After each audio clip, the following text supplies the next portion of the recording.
The aim of this 40 minutes or so, over the last few weeks, Sharon will introduce ourselves in a moment. I and a number of other people have been putting together some ideas about what moving from an established organisation that's used to working in offices to working towards becoming a remote working organisation, an organisation that has remote as its core way of working might look like. Based, of course, on the fact that most organisations that have offices over the last few weeks and months have had to very rapidly become remote working organisations because all their offices have been shut. So what we're going to do is we're going to talk through the thinking so far and annotate it as we go, as seems useful, and with an aim, first of all, just to explore the ideas a bit more, and then secondly, to be able to think about what might come next in terms of resources or tools or thinking or whatever it is. So it's a kind of working out loud with video and a whiteboard in front of us. That is at least the aim. So Sharon, do you want to introduce yourself? Sure. So my name's Sharon O'Day. I'm a consultant, and I particularly work with organisations looking at digital workplace, digital tools, and the culture, governance, processes and practices that you need to make the most of those. So as we have been looking at organisations that are moving to remote as their primary way of working, as Matt said, we've been trying to understand what the future looks like and where we would need to go next to embed that. So I know a couple of my clients are starting to move from digital workplace as a mode of working to one where that is their primary mode of working. And then I'm Matt Ballantine. I am the head of technology and transformation for a housing provider in London called RHP. I have, over the last 10 years or so, had something of a specialism around issues around collaboration, collaborative working, collaborative tools, including work for the UK government, a number of large corporates. And it's something that I'm like in the depths of at the moment, as try to work out what a relatively small organisation that's been very office-based for much of its work needs to do to be able to think about how work might evolve over the next few years. And there's a kind of, I guess, underpinning this is an assumption that whilst there's lots of people talking about how the world of work has changed forever, I think probably for both of us, that actually unless you take conscious steps to be able to make the world change, you'll find that things will snap back to how they were, even if you don't actually have access to your office buildings very much. And that's probably the risk in all of this, that there's trying to be able to continue to work as if you were in the office whilst not being able to, and a lack of productivity and burnout and frustration and staff turnover and all sorts of other negative consequences of that. So we set up a Google Doc about 3 or 4 weeks ago, and a bunch of people contributed to that. And then a couple of weeks ago, the thing that you can see on the whiteboard at the moment came out of a bit of analysis work that you and I did. And what we did was to take at core the 7S model, which is something that McKinsey and Tom Peters developed in the 80s, I think, which is just a structural way of thinking about all the elements of what an organisation looks like. And then try to be able to think about how that might apply within this world. We also added a few categories. We didn't get them beginning with S because life's too short. And we thought about what those things might look like before the lockdown happened in countries, what it might look like in the recovery mode as we start to come out of lockdown. And then if you wanted to be able to make your organisation actually become more remote centric, less tied to specific geographic spaces, what that might look like. So what we're going to do is we're going to talk through those and then ideas as they come, and see where that takes us. So let's start with systems. And do you want to give us sort of where your head's at with the systems? Yeah, so we know that sort of SaaS-based platforms has been the norm for organisations for at least a decade now, and that, you know, there are some laggards who still have legacy on-premises tools. But what I think we're looking at with this theme is, are they really being used to their fullest extent? So thinking about things like, I don't know, Office 365, people still use it as if it were the legacy product. They tend not to use the actually a lot of its collaborative features and functions. So I think what we were looking at here was that as you go into recovery mode, those are still being used in the same way, but actually we're not enabling people to have a kind of full BYOD, or even to use their own stack of tools. So for that to truly happen, you need to start looking at things like zero trust architecture, so that we have much more flexibility in the system space. And that idea about the SaaS has been the technical way of delivering these types of tools has been the norm for a decade.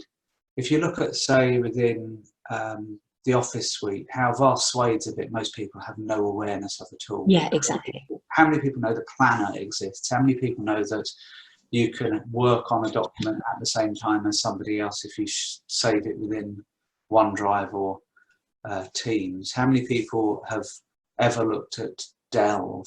How many people would be scared stupid if they found out what Delve is? How many organisations, when it comes down to it, still run on email? You know, even if they have all of these tools, they still send documents to one another. And, well, actually, take it one step further. They still use documents as their primary artefact of work. It's actually strange when you think about it, that so much work is centred around a format that is designed to be printed and never is. So actually, we say that people are addicted to email, but actually people are addicted to documents. Yeah, even actually sending attachments these days is a bit weird when you think about how people don't print them out. Well, even, you know, we almost feel like you haven't got a full day's work done unless you have a PowerPoint to show for it, which is then sent by email. It's kind of peculiar that we feel that it has to be locked in to something. And maybe that's going beyond the scope of this particular theme, but it actually, for people to truly work collaboratively, and it links into some of those other themes around kind of communication, asynchronous working. We need to embrace the full tool set, but also, actually rethink what the outputs of work look like. So what sorts of things, in terms of as we've come out of lockdown, do you think organisations should be looking to do to help people take advantage of the new tools? And I guess the other observation here is, as they are becoming utterly overloaded with meetings, which seems to be a common thing in many organisations, and certainly within my own at the moment. Yeah, I think we may be spilling onto some of the other themes here, actually. But we talked, I think, when we set this board up initially, is the need to have formal and informal support to help people understand the tool set available and its capabilities. I think we've got that, under roles or tools or similar. Maybe we look back on the system side, actually. Is there a need to take a more remote-centric approach? Actually, if you were to buy your tool set now, what would it look like? Because it is always selected and purchased on the basis of a more traditional type of organisation. Yeah, and there's something actually, if you think about Office itself, although Office is now a cloud-based service, it's got 30 years of legacy.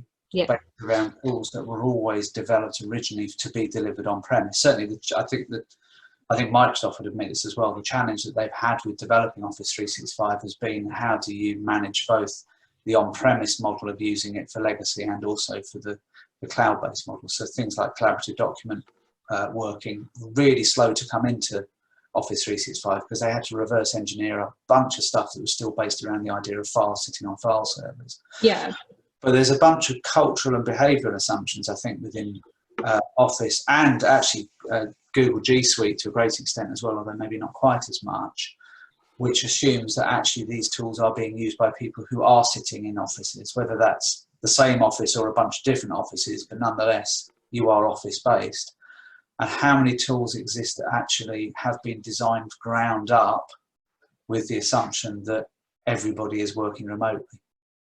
Yeah, it's interesting because I think the one that comes to mind, oddly, is Workplace by Facebook, which is designed primarily for kind of remote or field type workforce. Interestingly, that's the one that also doesn't have any particular focus on documents. But so thinking about things like, because they look at things like the hardware that they have. So they have, you know, the portal device. Do they need to think about actually the hardware that people have in order to, if we are going to have that many video meetings, how do you support people to do that? Yeah, and actually the laptop is not necessarily the best form. No, as I can see from the quality of my camera on this one. So, you know, I know Facebook themselves have shipped a portal to every single one of their staff because they've got the money to do that. Although they're actually not a bad device for the money you pay for them. Yeah, we haven't really captured hardware specifically here, but actually, if people are working permanently at home, we do need to rethink, you know, do we pay, you know, BYOD type of approach, how do we ensure people have like a catalogue of hardware that includes things like webcams or green screens even, and so on?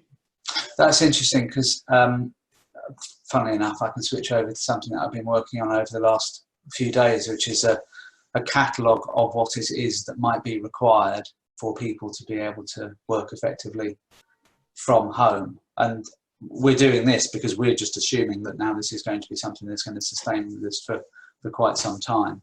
At base level, it's not just the laptop, although that's what most people are equipped with. And there's some obvious stuff, but things like green screens or the software to operate green screens, what people might need in terms of furniture, other things, you know, something like a desk light, which is something that for those of us lucky enough to be able to have an office at home is something we probably have got, but if you haven't, you probably haven't. And these are the kind of things that actually people need to be able to work comfortably, safely and effectively at work. There's quite a long list of stuff. Yeah. It isn't just, you know, IT kit. No, I mean, actually one of the best things you can buy from working from home is a proper chair.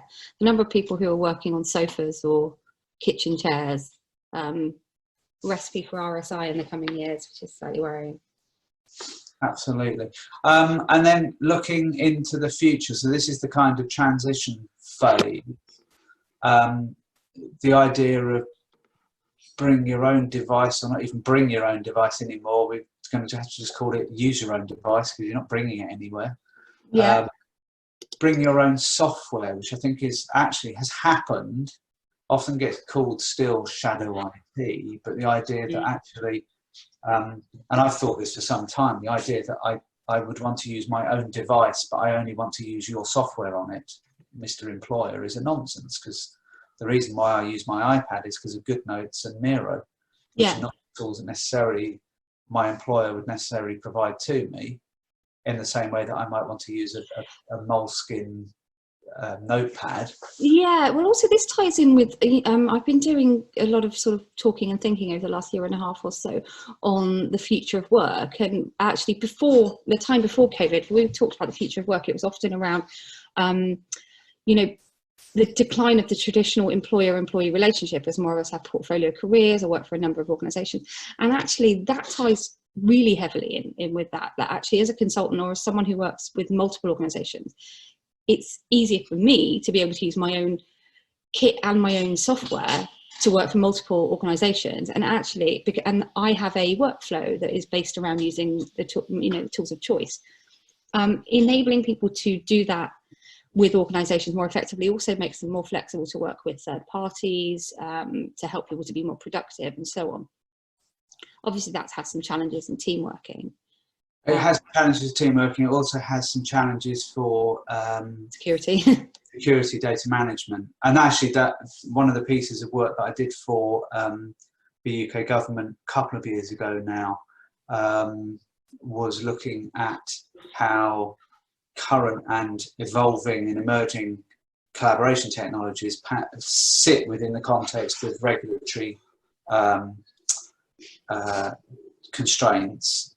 And if you look at it, most of our legislation and regulation that affects the use of digital technology is 20 plus years old in origin. For UK government, there's the Public Records Act that goes back to 1956 and hasn't really been updated since. You've got the Data Protection Act and then stuff that stemmed from that, but that goes back to 1990 something. You've got the Freedom of Information Act that was first drafted in 1999. And all of that was for a very different world. And the idea that somebody could be carrying around a device in their pocket that could have the capacity to store all of the data of every single customer that an organisation has was inconceivable at the point at which some of our data protection legislation was drawn up. And there's a real hard balance there, because we have a legal obligation to be able to meet to our regulatory needs, but it's possibly not possible to do with the way in which technology works today. No. Should we move on to thinking about structure? Yes, let's do that. So I think when you and I originally talked about this, it was actually just thinking about how the organisation, its operating model how do you get things done? What's your team structure? What's your management structure?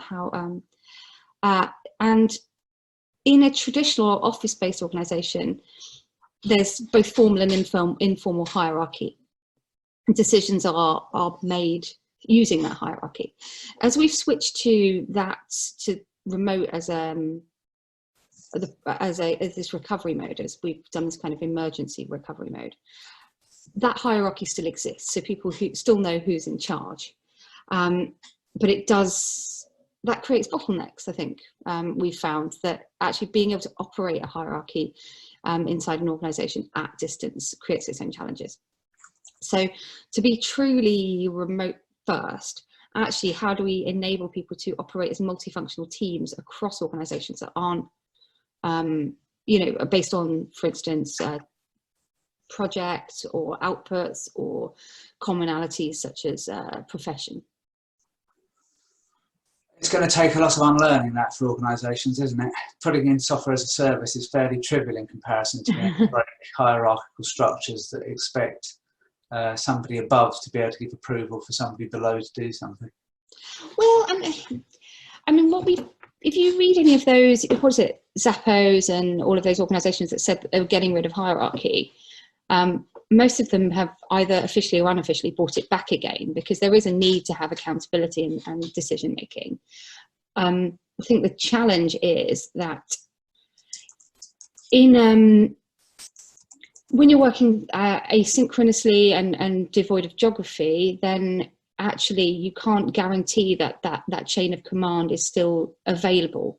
So there is a need to, maybe it's more around having some flexibility. Yes, and I think also this probably then factors into issues around, you can have hierarchies, but they become very difficult to operate if you don't also have trust. Which hierarchical management works in a remote setting where there is high level of trust that the people who you have working for you are doing their job. But if you don't trust that the people you have working for you are working when they're not in your line of sight, you have a problem. Yes, I think when you and I talked about this before, talked about what was it? The concept of, I think it's object permanence, which is explain that idea a bit more. Yeah. So I'm sorry, I haven't had enough coffee this morning. So the idea that toddlers, babies, when they're born, genuinely think that they are the centre of the universe because they haven't understood that other people exist. And as you get older, one of the things that you learn is that things continue to exist when you can't see them. But it's sadly a concept that many middle managers have unlearned over time, that they forget that people exist if they're not in their direct line of sight, and they don't necessarily trust them to be getting on with their job. And that becomes a challenge in a remote first environment. And that idea, there's an interesting side effect of some of the technologies that we're using, is that actually, on the one hand, we have tools that enable people to be able to work freely, remotely, autonomously. On the other hand, we have a lot of technology in the workplace today that enables people to be able to surveil, to be able to keep an eye on what's going on, to be able to report. And there is a risk that I don't know if you've seen the productivity report, or whatever it is that you can get through Microsoft Office. I think it's called that. I think that's implicit in what it's saying, and it does just nonsense calculations on the basis of things that are not what they think they are. So is that the one that you get by email that says, you had 80% focus time because and you were in meetings, and it tells you spent 90% of your week doing nothing? Yes, and it's all based on very, very ropey analogues for what actually it's trying to be able to say. But there's a risk here that we'll end up with a lot of management measures that are about inputs or outputs, not outcomes. Yeah, I don't know if we necessarily captured that specifically in the board, but there is if you are to move to multifunction teams, then we actually we didn't have a line here specifically for time, but many of the second order effects of things that are being talked about this week, in fact, like rationing of public transport and discouraging people from coming to the office, maybe will require, us to move to more shift-based working, asking people to arrive and leave from offices at different times, which means we are going to have to rethink the concept of the working week. And that may be encouraging people to do the same outputs, but choose their own hours. If, for example, we need to space out demand for shops, then we need to encourage people to go on a Tuesday afternoon rather than everyone going on a Saturday, which by definition lends itself to kind of results-based outcomes, and measurement rather than bums on seats. I guess the challenge within that is that it's fine if you do something where the outcome is obvious, but not so fine if the outcome is somewhat delayed or isn't so obvious. But there's still value in it. So the outcome of everybody being in an office has not been clearly measured ever, but there's definitely something missing at the moment for the way in which organisations are operating remotely. And it's very hard to be able to work out what that tangible thing is, because it isn't necessarily all that clear. The analogy I use on this often actually reflects probably on my social habits, but if you think about people who are champagne blenders or whiskey blenders, how do you train somebody to be able to deliver an outcome in 10, 15, 20 years' time? How do you train their nose to be able to spot what is it they need to blend today so that something can mature in such a way that it will end up with a consistent flavour in 10 years' time? The whiskey blender or the champagne, whatever they call them, they definitely have outcomes, but you can't measure their outcomes until way after they've done their task. And there's actually lots of work like that, where actually the outcome is quite long-term and probably out of the quarterly or annual reporting cycles. But part of the challenge with this is people are going to want to, well, in the absence of being able to measure outcomes, you are necessarily measuring outputs and throughputs. So yeah, there's just a tension there. I'm not sure how we resolve that one. No, we might end up with things being very short-term, is the risk, I guess. Let's continue. Let's go to shared values and thinking about, I guess the question for me on this is if an organisation has physical place at the very core of its identity, what the heck does it do? Well, lots of organisations, whether they know it or not, have place at the centre of their identity. So, you express your brand both through, things like signs and posts and so on, but also I know when I worked for a bank, it had architects and curators on the payroll who move the art collection around because it's part of how they express their identity. And that is very much linked to physical spaces. Actually, how do you continue to embody and express that brand, those values, through digital channels. Particularly, there's a tension there with some of the things we talked about in the first theme around enabling people to choose their own tools. So you can, in some ways, start to do that through things like your digital workplace. However, if people are choosing their own tools, then you have far less control over things like look and feel. Yeah, it's also, I guess, that the office, there's a model of thinking about culture that expresses it in terms of being like a tulip, this will appeal to you being in Amsterdam. And the idea is that underpinning, under the ground, the roots of the bulb are the shared values. The values themselves determine the attitudes, which are think of it as the bulb. The stalk of the tulip is the behaviours, which is visible, because the stuff that's below the ground isn't easily visible. No. The stalk is the attitudes, the behaviours that are driven by the attitudes that are driven by the values. And then the flower at the top are the physical things. And the manifestation of the culture, if you just chop off, if you go over it with a lawnmower, next year the tulip will grow back exactly the same. If you want to make lasting change to your culture, you have to get right down into the roots of it to be able to make things happen. But the physical manifestation, the amount of signalling that there is, to use the posh term, the semiotics of an organisation through its manifestation in even its reception area of an office is enormous. You go into a law firm, a city law firm, and you'll be in a hermetically sealed glass and chrome box. You'll be whisked to the top floor in a special client lift if you're a client. You use the crappy ones if you're not. And you're taken there to then this very white glove service where you have people chaperoning you into posh, meeting rooms with beautiful tiny biscuits, city and biscuit. And the only thing that will actually be able to spot the difference between any of these law firms is the biscuits that they serve. Some of them will be a bit wacky and have things like jammy dodgers, and other ones will be, very artisan, handcrafted. I know it sounds trivial, but actually biscuits are an artifact that expresses your culture. Yeah, and we'll no longer have those. So actually, I think I read the other day, Google employees are asking for expenses to cover the food that they would normally eat in the office, but actually the provision of that food is something that says who Google is and the relationship it has with its staff. If you go into a startup office, they'll have chocolate and Haribo or whatever it might be, and as you say, in the law firm they differentiate themselves by the quality of their biscuits. But what does replace the biscuits? So it's a good question.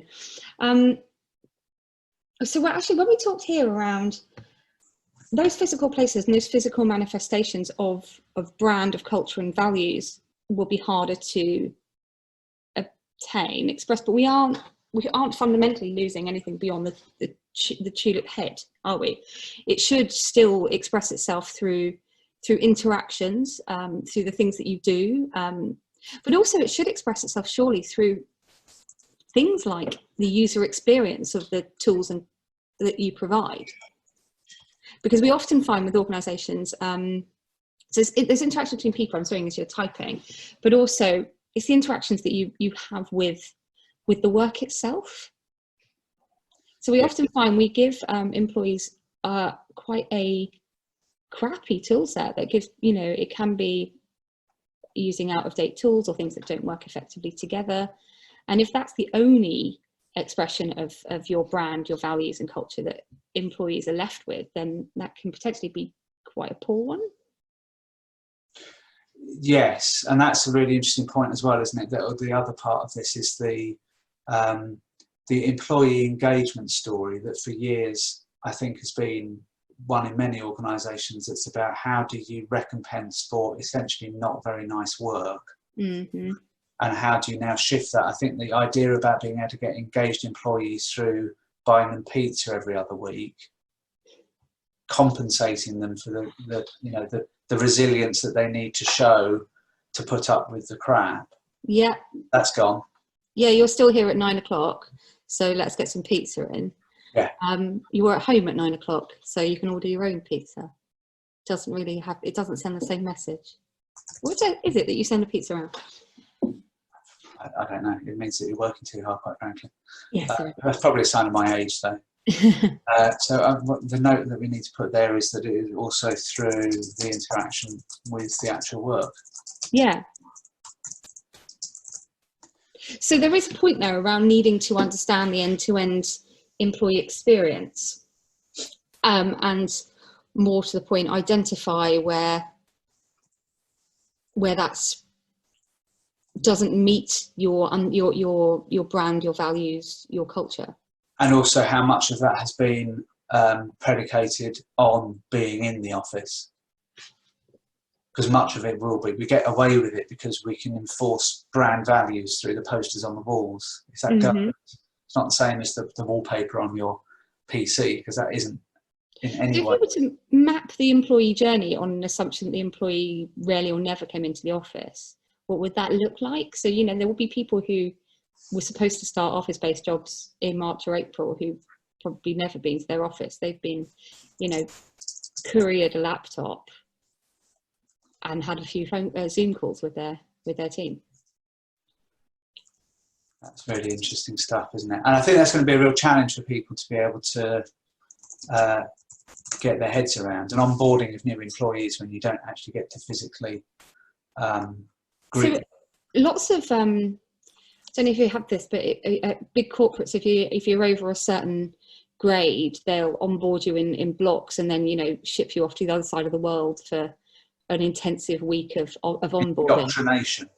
Yeah. So I presume between the end of business travel and the end of physical spaces, what does that journey look like now? There'll be a lot of HR teams and so on who will be having to rapidly rethink the way that they. How do they indoctrinate you? Yeah, the graduate programs. Oh yeah. In the undergraduate program, that'd be awesome if it's in the undergraduate programs. There speaks the bitterness of somebody who never got anywhere near a graduate program. Let's get on to skills and roles. I think we can probably bring these two together. Yeah, you may be right there. What does the skill set for the remote organisation, is it different to the skill set for the in-office organisation? One of the things I've read is about, there's an assumption, I'm trying to remember which piece it was now, but I'm reading about, again, one of the organisations that tried to move away from hierarchical organisational structure. And what they found was there was an assumption that people had collaboration as a skill, but actually they don't necessarily. Most of us are good at working on our own, but actually being able to work with others actually requires understanding how to collaborate. Yes, this is something that is also then reinforced often. The one that always, and I've banged on this about this so many times, but is that we, in many organisations, refer to managers or individual contributors. And then people look blankly when I ask the question, why do you expect your individual contributors to be able to collaborate with others when you're calling them individual contributors? It's like the one about calling pay compensation. You're having to compensate people for being here? Nah. But that actually, people don't innately have the skills to be able to collaborate within knowledge work, because it's often actually our experience comes from education, and the education experience is very uncollaborative, it's very individualistic. And then I think the other thing is there's also a big misunderstanding that somehow millennials and Gen, what are we up to now, Z, they're somehow better at collaborating using digital tools because they're millennials or Gen Z. And somehow people who are maybe slightly older like me have no ability, even though I've been using digital communication channels since my teens, because I was on bulletin boards because I'm a bit geeky. Likewise. And so I've had experience of this for as long as my kids will have, even though I had 300 bits per second. So actually there is something there, it, as you say, it overlaps with the roles, which is, if collaboration isn't an innate skill, either we have to teach it, or there need to be people who are responsible for making it happen. Is Yeah. that a facilitation role, or is it one, or is there's some sort of skills training there? Possibly a little bit of both. So actually part of collaborating is actually just telling people what you're doing. That's a shift in behavior. But we need to, that needs to be learned, because often that we have misaligned incentives that actually I'm rewarded as an individual. Absolutely. For what I achieve individually. And actually we're often incentivized not to collaborate, particularly in roles like sales.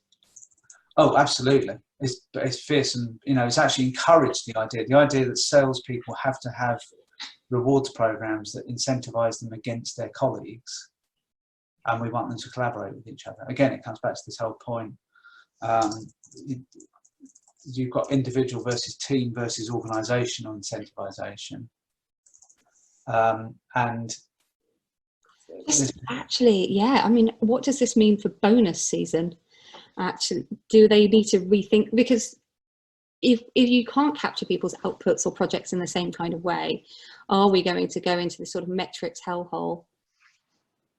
Yeah, and then so again, this is a high horse territory for me, but the whole idea of how performance management processes generally focus around objectives, but if you want to be able to be seen as a really high performer, what you need to do is then to be able to deliver things that weren't in your objectives alongside your objectives. If we just called it all subjectives, it would be a lot fairer. But I think a lot of this and a lot of these cultural things, they've been got away with because you can get away with it if you're in person with people. And pulling the rug of being in the office together, will that have significant disruption into a bunch of things that we've assumed have worked because they've been fair, but actually have worked because maybe of other reasons? You also then get into how do you, let's be blunt about it, how do you brown nose in a world where you can't sniff around people actually in the office? Yes. I mean, that comes under shared values a little bit. Actually, there's the official culture, isn't there? And there's the unofficial culture. Yes. So for every Slack group, there's a bunch of private channels that, or even unofficial Slack in which the real conversation happens. Yeah. Are there specifics? So we talked about collaboration as a kind of meta skill. I guess communication as a meta skill. Again, not necessarily that something innately people have, and it's not quite the same as collaborating. No, and then do we need to think about managing at distance? So, which requires different skills than checking if someone's in. How do we ensure that they are able to collaborate and communicate? How do we ensure that people think about things like well-being? Yeah. So there's some interesting challenges there, to say the least. But what we're getting to in the sense here that a mature organisation will actually move away from employing people to manage spaces, empty bins, set up physical networks, to employing people to facilitate working remotely. And that will require much more kind of coaching, supporting, leading. Which brings us, I think, for this conversation, probably to the last one. We might need to pick this conversation up for a second round. Oh yeah, we're about halfway through the list. But I think that does bring us to then the question around strategy. And at core, for me, I think most organisations at the moment see remote working as a barrier to delivering on their strategic cause. And how do you organisationally shift from remote working as a barrier to remote working as a positive enabler, rather than it just being neutral? And there's 3 steps there. Yeah, I mean, I think it was this morning or last night that Twitter announced that they're allowing everyone to work from home until the end of the year. So there is but actually for an organisation like Twitter, which is always on, that is as much a strength as anything else. That actually they've got people working in all time zones. It introduces a level of flexibility and resilience. It's interesting that even there, though, you'd have expected that Facebook would have had that sort of policy in place already. Well, this is Twitter, but oh, sorry, Twitter. Sorry, yeah. You would expect all these tech companies would have just worked like that, but they don't. They don't. They actually, if anything, there's some, because they have some of the worst long hours culture, and it's absolutely because they've always focused on, if we've got high performing teams, then we need them in the office bouncing ideas off each other. Yes, and it's all in person, and it's all real post-it notes rather than the virtual ones that we're playing with here. Yeah, and it's all about being able to. Well, it's being able to see each other, isn't it? Maybe it's just that control thing, because it is quite. I do get this sense for all of the glitz and the beards that there is a quite strong theory X of management thing going on within a lot of tech companies. But I think there is that there's the fear that they won't enable that spontaneity to happen. Can we just draw on a whiteboard, or can we, spin some ideas up quickly? So there is. How do we enable serendipity in a remote environment? Which is ironic, because for me, one of the most spontaneous places of all, and where actually this piece of work originated, was Twitter. Yeah. So, I mean, this is something that's come up quite a lot in the world of collaboration over the last 10 years, that people worry about if we give people social tools at work, then they'll waste time. And actually, time wasting is often of huge value, because this is where half-baked ideas come together. And that's where that serendipity can happen. And fascinatingly, this isn't just a modern phenomenon. When the telephone was introduced, one of the I go off on little tangents every so often. There are actually two. When the telegraph was introduced, and you had telegraph operators whose job was to be able to translate messages into Morse code and then send them across. These people, between the times of actually sending messages, would spark up conversations with one another. Marriages came out of remote telegram operators who were able to, they could spot each other's accent. Just amazing stuff, and it's very, very, very low bandwidth communication model. When the telephone first came out, the use of it for anything other than important business use was very much frowned upon by the telephone companies, because they thought it was a terrible waste of this precious resource. You read that as a book about the history of the telephone that I read. And then you look at what we saw with the internet in work for the first 20 years. And actually in some organisations still, where they ban employees from looking at the internet because they might be wasting time. Yeah. And it's people still get sort of disciplinaries at work for looking at websites at work. It's where people get ideas. Yeah, I mean it's nuts, but actually now you can't control these things in a way. If you look towards a more remote-based organisation, these are the kind of deep-rooted, they can't possibly be working properly things. So possibly closing with a horror story, an organisation that a supplier for in a previous role, they got bought out by a venture capital firm, and then they moved everyone to remote working. And immediately the first thing they did was introduce what they call productivity monitoring software, where it tracks keystrokes and takes a picture on your webcam every 10 minutes. Which sounds sort of terrifying digital panopticon. Yes, and yet it would make so much sense to so many managers going, well, if everyone is at home, we can check they're definitely working. And if they've got Facebook on their screen, they don't get paid for that 10-minute block. Yeah. So, well, let's wrap this conversation up at this point. I'll share some of the pictures of what we've been doing on the whiteboard there. So those will be available as images separately. And then we'll maybe continue this conversation next week and have a look at the area. yeah, spaces and communication and support, and then maybe start to draw some conclusions out from it. Let's do that.